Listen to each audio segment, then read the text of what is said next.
Okay, good morning, Boynton. It's super great to meet with you this morning. Thank you so much for joining me. Glad to be here, Tegan. Thank you for having me. Yeah, you're very welcome. Really excited to learn more about your business and your background in franchising. So I guess first and foremost, do you mind just sharing a little bit more about your background and, what inspired you to become a franchise consultant? Of course. So Tegan, I cut my teeth in franchising about 24, almost 25 years ago, probably longer than you've been alive, right? And so I bought a franchise 24 years ago. Matter of fact, it was July of 2001. And we all know what happened in September of 2001, right? Right. You Yeah. remember? I was 2 years old then, so my memory's a little hazy, but yes, I do know of it. Yep. So we had 9/11, we had the dot-com bubble burst. So it was actually a really, really tumultuous time, right? So Mm-hmm. part of what I try to do with my clients and what inspired me to become a consultant is I owned a franchise for 13 years. I bought it in July 2001. Had an Mm-hmm. amazing run, learned a lot, had a lot of wins, but there were some challenges along the way, right? I bought my franchise at a very, very tumultuous time in the economy.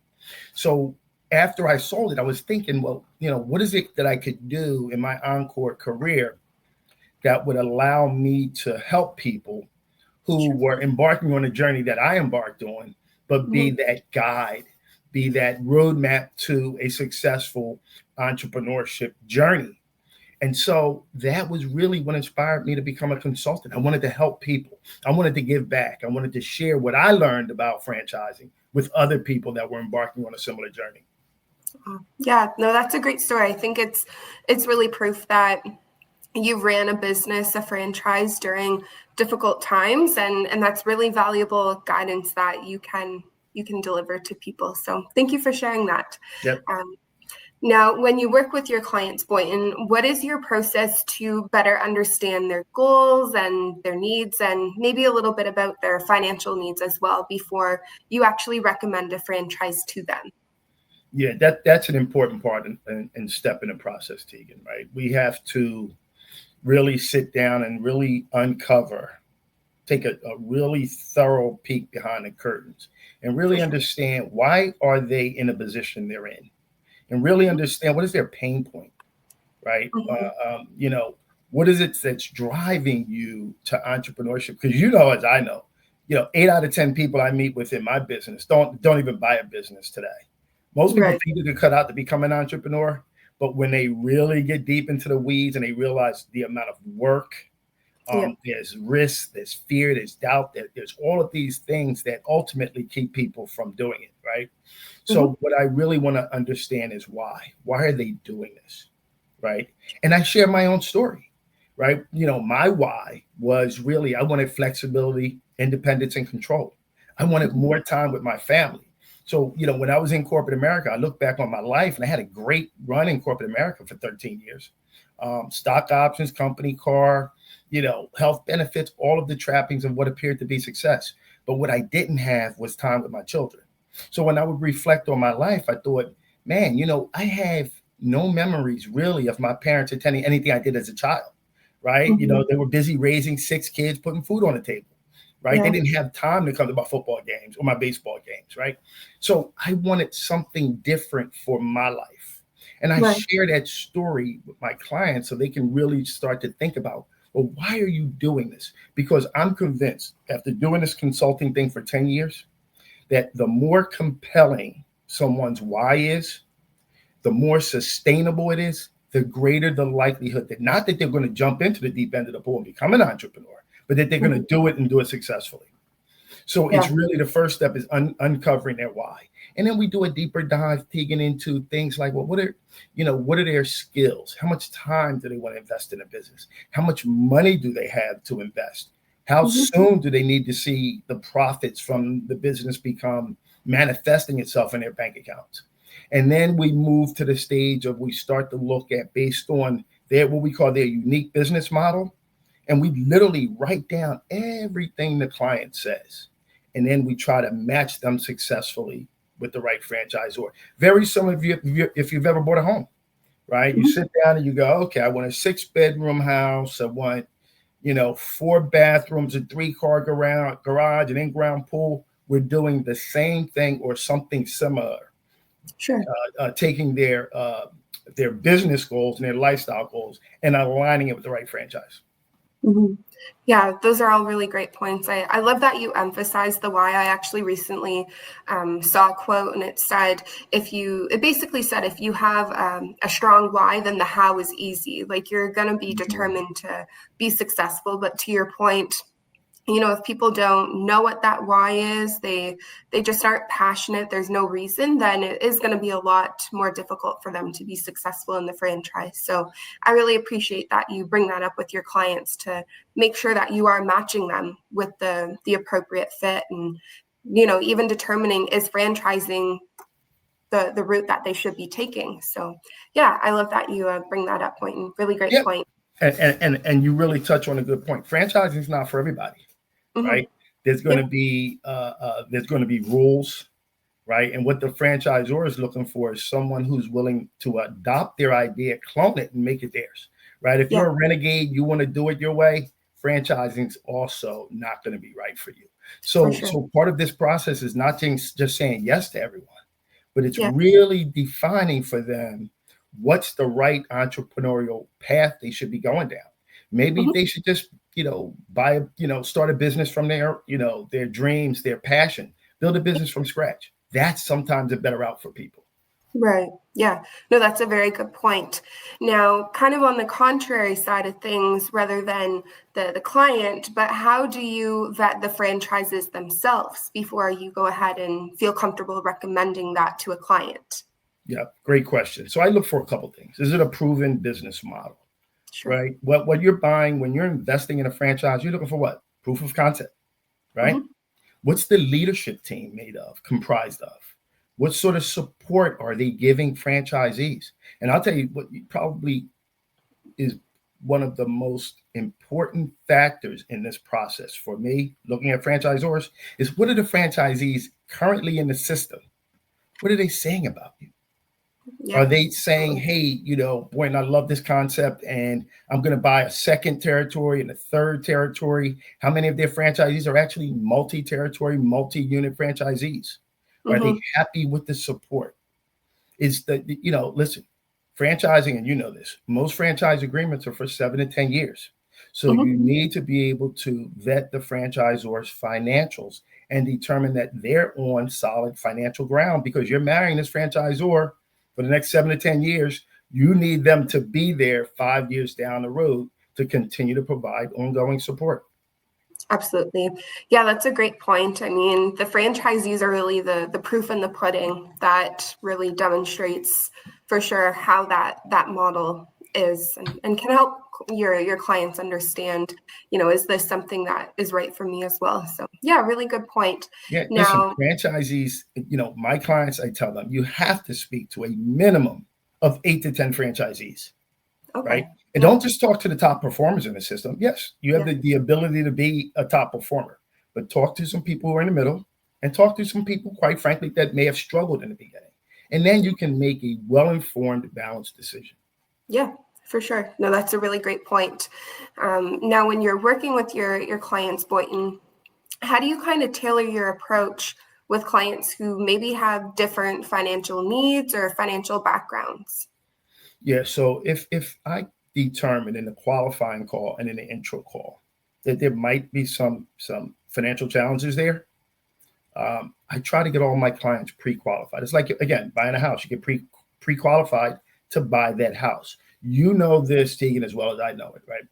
Small businesses fail in the United States primarily because they're undercapitalized. They do not have a solid, what I refer to as access to capital strategy. So I start to build that access to capital strategy very early on in the process. And I have to be clear with clients. Like, sometimes the answer is, you know what? You need to work on your credit score. You need to put some more money in the bank, right? So we're not saying no to franchise or no to entrepreneurship. We're saying no, not right now, right? So that you can come back 2, 3, 4 years from now. Now you're on more solid financial footing. You're more likely to succeed because listen, we don't know when there's going to be another downturn in the economy, right? Anything could happen. And if you go back in history, Tegan, there's a downturn in our economy every 7 and 12 years. Mm-hmm. And so if you don't have a solid access to capital strategy, get pre-funded in the process, make sure you have adequate working capital, now's not the right time. And it's okay as a franchise consultant to convey that to their clients. Yeah, for sure. Yeah, that's a good point. I like the point you made at the start. It's kind of like if you're just starting your house search, you're not going to go out and look at $2 million houses if you're only approved for $1 million, right? So you need to know what you're working with. But if your goal is to have something that's $2 million, then you find a way to get there, type thing. So yeah, same thing in franchising. Really great point. Yep. Now, this is one of my favorite questions that I love to ask. Do you have an example of a specific client you worked with and you helped them find the right franchise and they've had success in this franchise? And how proud did that make you feel as a franchise consultant? Yep. So let me say this. I say this humbly, right? Because that's a hard question because I have quite a few very, very highly successful clients who have gone on to do amazing things in franchising. But the one that comes to mind, she's a military veteran, pharmaceutical saleswoman out of Richmond, Virginia. And she attended a webinar I did back in, 2019, I want to say. And I fast forward now. So she was coming to me from a really bad experience in another franchise where she didn't work with a franchise consultant and it didn't work out. And she waited 2 or 3 years and she decided, you know what? It wasn't really the franchise. It wasn't their fault. Sure. It was something mutual. And so she had a lot of baggage to overcome. Mm-hmm. And so fast forward 6 years later, she's now the proud owner of 6 locations and has her 7th location under development. So here was someone that came from a very negative situation, bought a franchise, it didn't work, bounced back, and now 7 years later, she's living an amazing life. And she thanks me all the time. And I tell her, it wasn't me, it was really you, because you came to the table with clearly defined goals. And my job simply was to find the right franchisor that was going to match your transferable skills, financial goals, how much time you were going to put in. So it wasn't really all me, it was really her. And she did the work. Well, I think you deserve some credit, Boynton. It really speaks to the value that you bring as a consultant. I mean, certainly this person, she put in the work, but you are the one who brings the skills to the table in order to help people find the right match. And that's really valuable. So that's a really great story. Thank you so much for sharing that. Absolutely. Yeah. Now, just quick last question. What are some of the most common misconceptions that you find that you come across when you work with clients, and how do you help clients address those? That's another great question. And listen, again, part of what I owe my clients is being honest and transparent, right? Mm-hmm. And so oftentimes people say, well, or at least they have the misconception that because I'm buying a franchise, it's automatically going to work. No, you're starting a business. It's not just build it and they will come. You have got to put in the time and the energy and the sweat equity. So first misconception is just because it's a franchise doesn't mean it's going to be easy, doesn't mean it's going to be simple. Absolutely. Second thing I tell them is, it's not just fast food and retail. Mm-hmm. We think fast food and retail, we think McDonald's, Burger King, Five Guys, right? And automatically we start to create the misconception in our mind that I need $2 million to build a business. And as you know, there are many, many very good, low cost, high performing, strong return on investment franchises under $100,000, under $150,000, $200,000. Matter of fact, if you look at the landscape of franchises, nearly 4,000 franchises out there. Well, nearly 48% of them are under $250,000 with huge return on investments, right? Look at Schooling Mitchell, great opportunity for the right person. Mm-hmm. And then lastly, I would say, oftentimes people think that they need industry experience. And franchisors, if it's an automotive franchise, they're not necessarily looking for mechanics.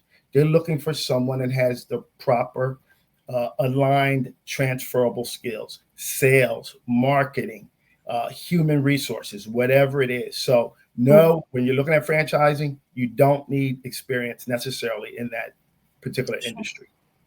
Yeah, those are all really excellent points. I especially love the first one that you make, because I think people probably come into the process, they're super excited to be evaluating this new opportunity, and it's easy to get caught up on the fact that it could be easy because it's already a proven concept. But to your point, it's a proven concept. That doesn't mean that the franchisee doesn't have to put in work. They definitely do, to make their own business successful. So yeah. Absolutely. Yeah.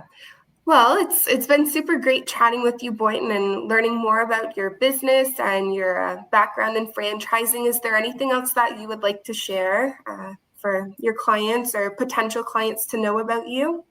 Yeah, I would just leave you with this one message, because there are oftentimes people that will never do something that's amazing like entrepreneurship, because they've got fear, right? They've got doubt, they've got worry.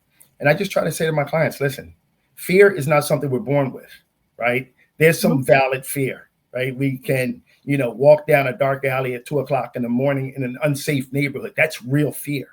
Yeah. But the fear of failure, fear of falling down, every successful person I know has fallen down at some point in their entrepreneurial journey. So don't let fear, doubt, and worry keep you from what can be an amazing life, an amazing opportunity for you and your family to generate generational wealth and have the control, flexibility, and independence, which I talked about, which was part of my why. You can also have that, but don't let fear, doubt, and worry keep you from your dreams. Absolutely. That's a great message. I love that you bring that up. I think there's a lot of capable people out there that just need to make that jump and get past that hurdle of fear. So really awesome point. Excellent. Well, it was so lovely meeting with you, Boynton. I appreciate you sharing more about yourself and your career in franchising. And I know you definitely provide very valuable insight and guidance to all of your clients. I try, but it helps when we're working with really good franchisors as well, such as Schooling Mitchell. So thank you. Thank you so much, Boynton. Bye. All right. Have a good day.